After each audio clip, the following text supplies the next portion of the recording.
For weeks, the Ingraham Angle has been bringing you the latest on Leah Thompson, the UPenn athlete who's upending women's swimming. Now, Thomas is a biological male who is absolutely dominating the pool. Teammates and parents are absolutely livid. Last week, the USA swimming official Cynthia Millen announced on this show that she was quitting over the entire situation. Men swim 8 to 12% faster than women. Men have larger lung capacity, skeleton, circulatory system, heart, and nothing that Leah did by taking a year off to take testosterone suppression drugs, that does not change Leah's body. So every time Leah jumps into the pool, it's a man who is competing against women. This is grossly unfair. So, of course, Leah Thomas isn't the only trans athlete out there. She's part of a growing trend, one that has 11-time NCAA All American swimmer Jeri Shanteau sounding the alarm. So Jeri joins me right now. So Jeri, you know, you had a pretty distressing warning for us about the future of women's sports. What is it? Yes, thank you for having me. My message this evening is a call to action, and it is that what you see right now in women's athletics is going to be the extinction of women's sports in general. This is the beginning phases of what this looks like. We need people to understand what is going on in athletics. We need people to understand that this is a complete discrimination of women. And what is happening, that we do not have our institutions and our universities and our governing bodies standing by, watching this unfold, is complete neglect. So, Jeri, that's what's frustrating to me, because I couldn't agree with you more. This is an absolute threat to women's sports. And so I wonder, you know, where are all the Olympic athletes? Where are all the college athletes that are women? Where's the NCAA? Where are moms and dads? I mean, there should be outrage across the country. And there's very few people who are standing up and sounding the alarm like you. Yes, absolutely. But we live in a culture where people are scared. The cancel culture, people will lose their livelihoods. The UPenn women did write a letter, and they had to be anonymous because it's scary for them. And what they're risking is their entire livelihoods thereafter. It's people like me who hopefully start a trend to encourage more people to speak up. Anybody that can do anything, this affects all of us.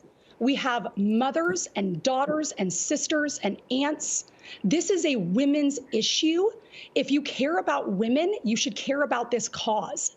And unfortunately, it's really hard for everyone to speak out right now, and I actually have empathy for their position. I take great responsibility in trying to speak up and do something, and hopefully there will be a wave thereafter. And Jeri, I think you're right, because courage begets more courage with others, and people like you standing up is important. But I want to bring you here because earlier this month, Politico reported that the Biden administration indicated its plan to include in the new Title IX rules a range of protections for transgender students, including their rights to participate in school sports. So, Jeri, what's your reaction? This could actually become law, that transgender boys get to, by law, compete against women. I mean, my reaction to that is the same reaction I'm having over all of this. How do we not understand that if we do not use sex as our identifier, we are going to make women obsolete in general and not just in athletics? It is a standard in which we use because male bodies competing against women does not uphold what we believe in fairness of sport. And it will trickle down to everything else in life. Jeri, I get it with swimming, right? I mean, it's a timed event, it's a racing event, but you're not touching anybody. I'm concerned, what happens when transgender boys start playing women's hockey or, you know, kickboxing or karate, where you have physical contact? I mean, I think the results can be, you know, quite devastating. And frankly, I think a lot of women, young women, will be like, I'm not going to do it because the risk is too great for injury. Well, you make a great point. Young women, what we are setting the standard for, if we do not do something now, we are going to look at young women and our daughters, and we are going to say, no matter what you do, no matter how hard you try, it will not matter and you do not matter.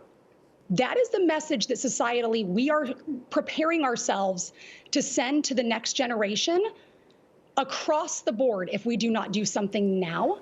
And we need a political movement We need people to care. We need laws enacted to help the discrimination that is happening against women currently. Jeri, you are 100% right, and every mom and dad, every coach should stand up right now and speak with you to make this end and give sports back to girls. So listen, Jeri, thank you for joining me tonight, and thank you for lending your voice to all those young girls who don't have the power that you have to speak out. We appreciate it. Hey, Sean Hannity here. Hey, click here to subscribe to Fox News YouTube page and catch our hottest interviews and most compelling analysis. You will not get it anywhere else.